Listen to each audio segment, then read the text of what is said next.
స్వేచ్ఛా వాణిజ్య ఒప్పందంపై చర్చలను భారత్ ఐరోపా సమాఖ్య దేశాలు మంగళవారంతో ముగించి ఒప్పందాన్ని ఖరారు చేసుకోనున్నాయి. మదర్ ఆఫ్ ఆల్ డీల్స్ గా అభివర్ణిస్తున్న ఈ ఒప్పందంలో భాగంగా EU కార్ల దిగుమతులపై సుంకాలకు భారత్ భారీగా తగ్గించనున్నట్లు తెలుస్తోంది. 27 ఐరోపా దేశాల నుంచి దిగుమతయ్యే కార్లపై ప్రస్తుతం భారత్ 110% దాకా సుంకాలను వసూలు చేస్తుండగా ఆ మొత్తాన్ని 40%కి తగ్గించనున్నట్లు వాణిజ్య వర్గాలు తెలిపాయి.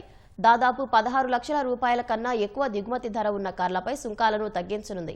ఆ సుంకాలను క్రమంగా 40% నుంచి 10%కి తగ్గించేందుకు మోదీ ప్రభుత్వం అవగాహనకు వచ్చినట్లు సమాచారం. మహీంద్రా, టాటా వంటి దేశీయ సంస్థలను కాపాడేందుకు ఒప్పందం కుదిరిన తొలి 5 ఏళ్ల వరకు EU విద్యుత్ కార్లపై ఎలాంటి సుంకాల తగ్గింపు ఉండదని కేంద్ర వర్గాలు తెలిపాయి. అతిపెద్ద కార్ మార్కెట్లో అమెరికా, చైనా తర్వాత 3వ స్థానంలో భారత్ ఉంది. ఏడాదికి 44 లక్షల కార్లు అమ్ముడవుతుండగా సుజుకి, మహీంద్రా, టాటా కార్లే అందులో అధికంగా ఉంటున్నాయి. అధిక సుంకాల వల్ల EU సంస్థల కార్లు అందులో 4%కే పరిమితమయ్యాయి.